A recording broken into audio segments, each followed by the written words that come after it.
Good afternoon, everybody. My name is Joe Horsecapture. I am Vice President of Native Collections and the Amundsen Curator of Native History and Culture at the Autry Museum of the West. It's a crazy long title. I come to you today from home of the Tongva, Los Angeles, California. The presentation today actually is not directly related to archaeology. However, keeping with the theme of my two colleagues here, it will be about the Bay Area, and it also will be about curation. So with that, and also you have to excuse me because I have a tendency to really go off topic. So I wrote my presentation down. So I'll read it. I'll try to read it in a friendly way. All right. So I'm going to share my screen here. There we go. All right. Let's see here. All right. The Bureau of Indian Affairs relocation program began in 1948 and encouraged Native people that resided on reservations and rural Native communities to leave their homelands and assimilate in large urban cities. As one of the targeted areas for relocation, the Bay Area received a large influx of Native Americans from across the country. This facilitated new communities to be formed that were intertribal in nature. Through this intertribal dialogue, Native Americans from different communities shared a common history, the oppression and lack of respect by the federal government for generations. On November 20th, 1969, a group of Native Americans landed and occupied Alcatraz Island for 19 months. The initial group of over 80 occupiers referred to themselves as Indians of all tribes, reflecting the diversity of Native Americans in the Bay Area during this time. Organized, activated, and well-informed of their history, the Indians of all tribes' action call to all Native Americans across the country to stand up for their rights and communities. During the several months of the takeover, more than 10,000 from over 130 tribes visited the island from all over the country. A proclamation created by the Indians of all tribes listed their intent on how the island would be used. It starts, quote, "We, Native Americans, reclaim the land known as Alcatraz Island in the name of American Indians by the right of discovery." Now, if I can just do a little aside, you'll notice it says reclaim the land. It doesn't say decolonize. Anyway, I continue. "And hereby offer the following treaty. We will purchase said Alcatraz Island for $24 in glass beads and red cloth, a precedent set by the white man's purchase of a similar island about 300 years ago," end quote. Although not directly related to the subject of this presentation, one of the last points of the proclamation notes, quote, "Some of the present buildings will be taken over to develop an American Indian Museum, which will depict our native food and other cultural contributions we have given to the world. Another part of the museum represents some of the things the white man has given to the Indians in return for the land and life he took: disease, alcohol, poverty, cultural decimation, as symbolized by old tin cans, barbed wire, rubber tires, plastic containers." It continues with, quote, "The museum will show the noble and tragic events of Indian history, including the broken treaties, the documentary of Trail of Tears, the massacre of Wounded Knee, as well as the victory over Yellow Hair Custer and his army," end quote.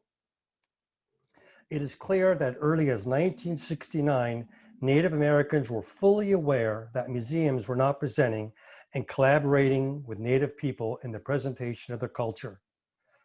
As this section points out, if, and I'm putting in quotes, Caucasian museums can't do it, the native-run museum will.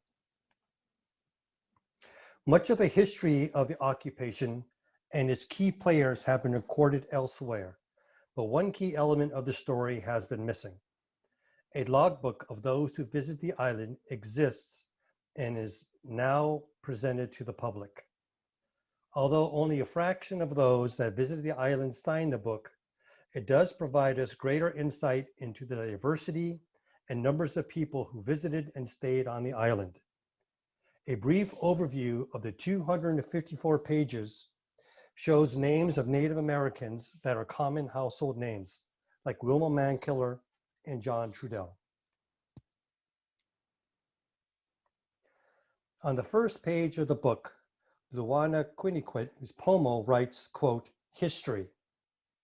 This book, found in the old broiler room by myself, brought to the pier for registration new residents and visitors on December 7th, 1970, end quote. Native scholar Kent Blassett, author of A Journey to Freedom, Richard Oakes, Alcatraz and Red Power Movement, and the founder and executive director of the American Indian Digital History Project, after seeing the logbook states, quote, that it is one of the most significant artifacts of the Red Power era, end quote. It is a visual and tangible record of some of the participants that participated in the movement. On a personal note, my father, George Horsecapture Sr., ended up in the Bay Area in the 1960s with his father, who earlier changed our last name from Horsecapture to Capture. Having served in the Navy, by the way, my father is there standing kind of on the right there. Well, I guess he's the only dark guy there. Having served in the Navy, my father became a welding inspector for the state of California and slowly worked his way up through the food chain. At the time, he was one of the few minorities in the area to hold his position. My father had a good career in front of him with opportunities and promotion with the state. It was all fine. Then Alcatraz happened. My father had been disconnected from our culture because he wasn't taught by his father or grandmother much cultural teachings. They knew, like many other Native families during this time, but withheld information because it was too hard to be Native American with all the racial injustices and prejudices. My father once told us kids that when Alcatraz happened, he felt the seed of himself inside start to sprout. He visited the island a few times and took my brother and I there. I'm there on the left-hand side here. According to my older brother, who's 5 years older than me, our father was part of the Native security group on the island and spent a couple weeks at Alcatraz. Although my memories are a bit hazy, considering I was only 6 years old, I do remember witnessing some cultural events at the island, like a powwow. My father took this photograph. Once I had access to the Alcatraz logbook, I poured through the pages looking for my father's name. With guidance from my brother, I found it on page 22, line 9. There, my father signed it on Tuesday, December 23rd, 1969. And you could see, I don't know if you can see my cursor here, but it's right here. GP Horsecapture, Grovan, where he lived, Oakland.